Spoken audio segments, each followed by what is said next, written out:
Hello, this is Les Brown. You have something special. You have greatness within you. You know, in our first conversation together, I talked about the fact that in order to manifest your greatness, you have to have a mindset of optimism. You've got to believe that your goals and dreams are possible. You've got to believe in yourself.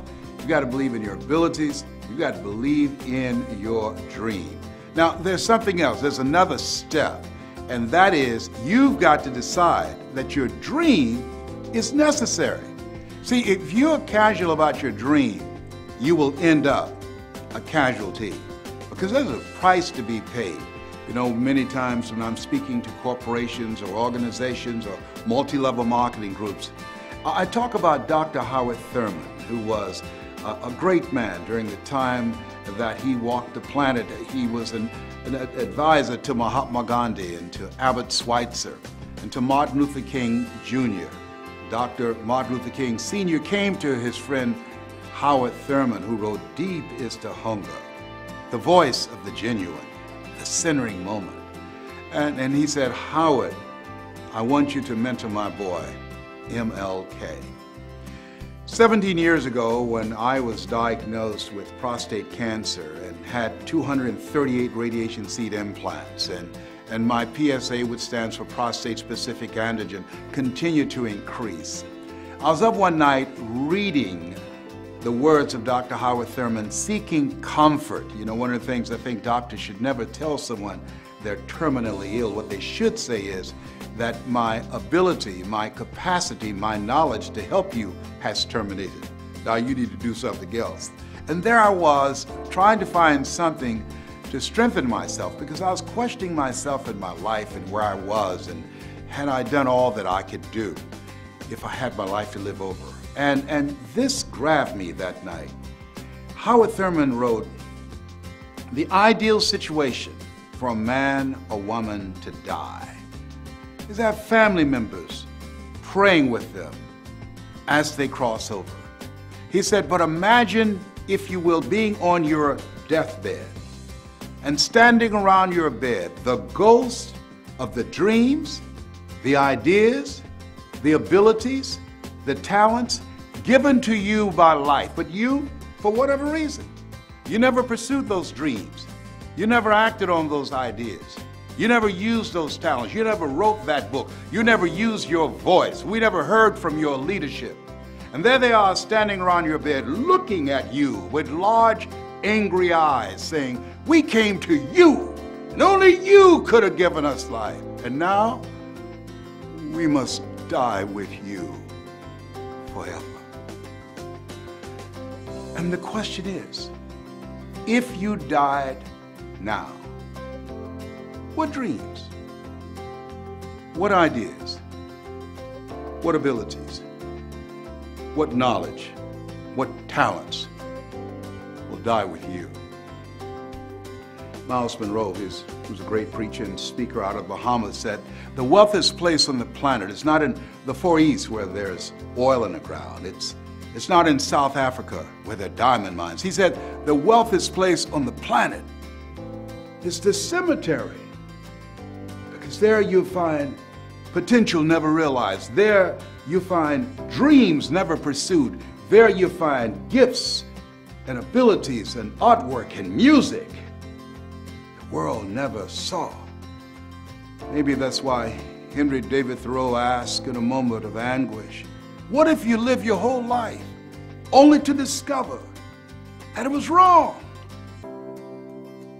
Oh God, to reach the point of death only to realize that you've never lived, only to realize that you never scraped the surface of your potential."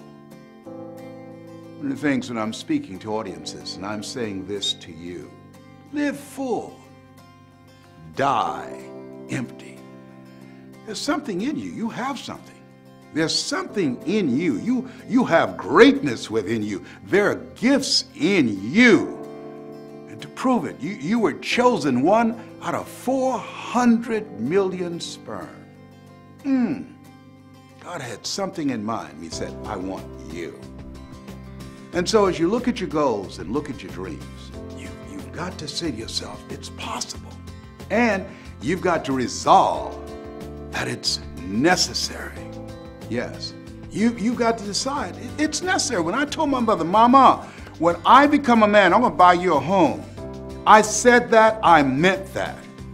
See, in order to make your dream become a reality, you've got to make a total commitment. Now you say, well, what's the difference between being involved in a dream and commitment? Well, the next time you have bacon and eggs, look at it. The chicken was involved. The pig was committed. He had to give it all up. You got a goal, you got a dream, you've got to decide to give it all up. You've got to decide I'm all in. You've got to decide I'm willing to do whatever is required. I want you to think about your goals.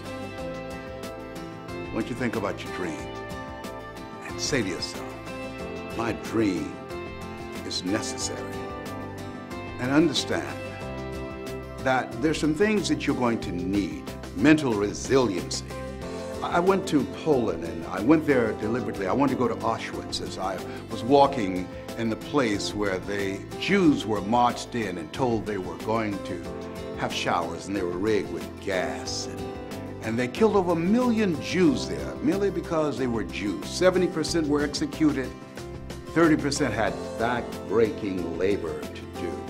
I can remember the eyes as I was walking down the corridors, looking at the faces of men and women. I remember seeing 2 tons of hair that they cut the hair off them, and their personal belongings. And I remember the words of Viktor Frankl, and he said, the Jews that were able to survive and not lose their minds through the inexpressible cruelties of Nazism had 3 things going for them. And I think it's important when you have goals and dreams, among the things that he talked about that's very important, he said they either had some loved one that they were determined to see. Who is it that you love, that you care about, that you want to do something special for, like I wanted to do for my mother, that God took me out of my biological mother's womb and placed me in the heart of my adopted mother. I feel like Abraham Lincoln, who said, all that I am and all that I ever hope to be, I owe to my mother. Who is it? Who is that? And he said the other ones are ones who believed in God. What force do you believe in?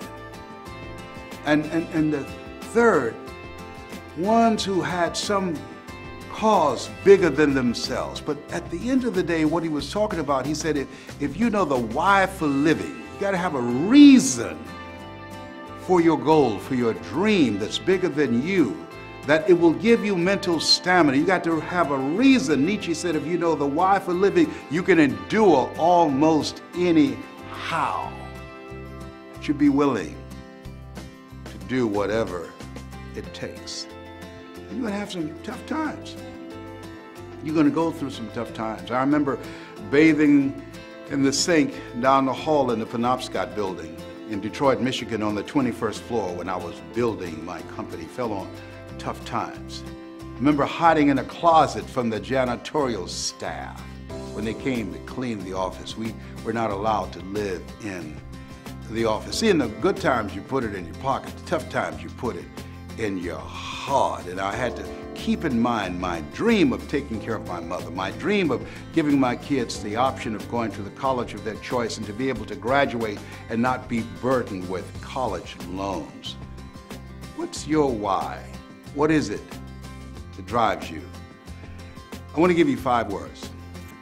As you think about your goals and dreams, that it's necessary that you write your goals down. It's necessary that you detoxify your life, that you have to look at your life and look at the people in your life. And Jim Rohn said, ask the question, what is this relationship doing to me?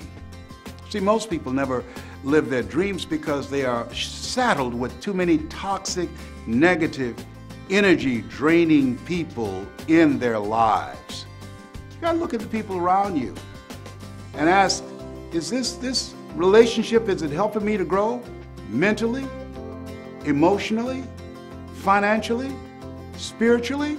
On the financial part, MIT did a study. You earn within $2,000 to $3,000 of your closest friends. It's necessary, if you are serious about your dream, that you detoxify your life. Dr. Dennis Kimbrough out of Atlanta said, if you are the smartest one in your group, you need to get a new group. When I heard that, I got all the broke people out of my life. Why? Because people rub off on you. John H. Johnson, who had a loan of $500 from his mother and built a $400 million empire with Ebony Magazine and Jet Magazine, fired his best friend. And the reporter asked him, why'd you fire your best friend? He said, he told me I couldn't do it. He said, hell, I didn't think I could do it. I didn't need anybody on my payroll to tell me. So you have to look at your life and say, hey, who's in my circle? Who's in my ear? It's necessary as you're serious about your goals and dreams, and that's why you're watching me right now, because we're cut from the same cloth. We're branches of the same tree. You know in your heart of hearts you can do more. You know in your heart of hearts you can have more. And it's necessary that you practice the principle of OQP, only quality people. That's it. Only quality people. That's right. You got to be selective of your relationship. There are two types of relationships. There are nourishing relationships and toxic relationships. Nourishing relationships, they bring the best out of you. They challenge you. They stretch you. They hold you accountable. They hold you to a higher standard. Toxic relationships, they drain you. So you need to do some house cleaning. There's some people that you'll never reach your goals as long as they're in your life, because they're going to compromise your energy. I have a friend of mine, she was married for 8 years. Every year she had a surgery of some kind. A friend of mine wrote a book called Who's the Matter with Me? And once I was teaching that class, she was there and she got her divorce. She'd never had another surgery. You know, there's a term in psychiatry called relational illness. Whoa, yes. There's some people who can make you sick. Wow. Yes, yes. So the relationships that you have, it's necessary that you evaluate them and understand that you can run faster with 100 who want to go than with one around your neck. Ow. Oh, behave, whatever. I know it's hard, but you can do it. Look at it. Listen, this is no time. The way the economy has changed, there's no time to be around flaky people. No way, Jose. Things have changed. The day is gone where you can go to college and graduate and get a job and work 40 hours a week for 40 years. That day is gone. The 40-40 plan is gone. It's never coming back again. And so, this is no time to be around slackers, okay? So it's necessary. Yeah, your dream is possible, but it's necessary that you clean up your life. Get all the negative, toxic, broke people out of your life. Les, can I change them? No. It's a full-time job changing yourself. In fact, there's some people that's so negative, they can walk into a dark room and begin to develop. Oh, behave. Whatever. I'm telling you. That's the people that you don't need to take their phone calls. They're people who are perpetually broke. They're not good for you. I'm telling you what I know. Now, here's something else. You must believe a dream is possible. You've got to decide that it's necessary that you surround yourself with supportive, collaborative, achievement-driven relationships. And here's something else. 5 words that changed my life and will change your life. Former President John F. Kennedy decided to take on the most ambitious goal in the history of the world. He said that we're going to the moon. His goal was to beat the Russians there. He made the decision, even though they did not have computers, the technology, didn't even have a budget, didn't know how much it would cost, didn't know what was required in order to make it happen. But he called a news conference and spoke to the world and made the decision to do it on 5 words. And those 5 words, when you decide that your dream is possible, when you decide your dream is necessary, those 5 words will empower you to create a life that will make you proud. He looked to his right to one of the most brilliant scientists of that time and said, "What will it take for us to go to the moon?" And everybody was looking for graphs and being there for weeks or months if necessary to figure it out, to argue back and forth. What will it take for us to go to the moon? I remember as a kid, we used to say, "You got as much chance of doing that as a man going to the moon." It was considered impossible. And yet the President of the United States at that time spoke to the world and made a bold proclamation. We're going to the moon in 10 years based upon and encouraged by 5 words. And here are the words. He said, "What will it take for us to go to the moon?" And this scientist said, "The will to do it." That's it. The room was quiet.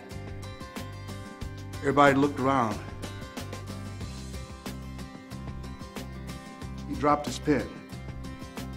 The president looked at him. Then he looked at everybody in the room. And I'm sure it was resonating in his mind. What will it take for us to go to the moon? The will to do it. What will it take for you to change your life? The will to do it. What will it take for you to overcome a dismal prognosis that a doctor said you've got 6 months to live? The will to do it. What will it take for you to reinvent yourself? If you've been on a job for 25 or 30 years and they come to you after you've moved your family, you've spent time away from your family and sacrificed for this job and gave them your best, and they said, "We're going in another direction." The will to do it. What will it take when you've gone through bankruptcy? You've lost your home, you've gone through foreclosure. The will to do it. What will it take for you when you've been stripped of everything? When you tried to reach your goal, and you tried it when you were young, and you tried it 5 different times, and the world looked at you and you failed, and then at 64, Diane decided, because she had the will to do it, to swim from Cuba to Key West without a shark cage. How did she do that? She had the will to do it. When she came up on shore, she said, "Never give up on your dream. You're never too old to pursue your dream." And it might appear to be a solo act, but it's teamwork. See, if you have the will to do it, to get the negative people out of your life, to be willing to hold on to your dream through the tough times. You know, Marion White said in life, when you don't have enough courage and insight to know that you have outgrown a situation and life will move on you. I think that a lot of people have been laid off. They've outgrown those jobs, and life stepped in, said, "I have something else for you." Where are you in your life? Where are you in your dream? I'm saying to you, you have gifts in you. I'm saying to you, forget about your years, and your years will forget about you. I'm saying to you, if you're watching me from a hospital bed, if you're sleeping in your car, if you're in a homeless shelter, if you've lost your job, if you woke up one day and ask yourself, "What am I doing here? I never thought this would happen to me." Or someone you thought that you would be with for the rest of your life, when you took the oath, "Until death do us part," and they looked at you and said, "I don't want to do this anymore." How do you come out after that? When someone you love dies. When I saw my mother take her last breath, I remember as a kid we say, "I want to die before Mama." "Me too, Wesley." because we didn't think we could handle it. How did we come through it? And you lose a loved one.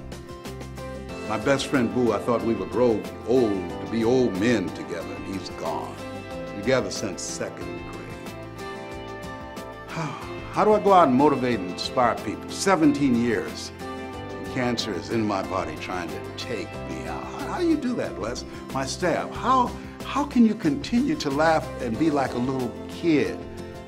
You little Mickey Mouse watch. I was speaking to a group in Fort Lauderdale, forgot my belt, and I was speaking to this audience. I was rushed downstairs because a speaker didn't come in, and I forgot I didn't have my belt, and I moved suddenly, and my pants fell down to my ankle, and I stood before this audience and looked down and looked at them, and I had on my Mickey Mouse underwear. So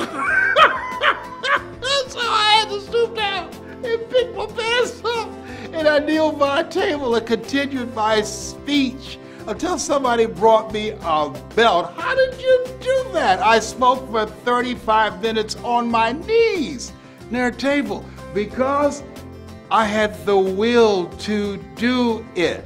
You got dreams, you want to do something with your life, stuff's gonna happen. It's called Murphy's Law. What do you mean by that? If anything can go wrong, it will. And at the worst possible moment, the doctor looked at me and said, "You've got cancer." I said, "Can you give me a second opinion?" He said, "And you're ugly too."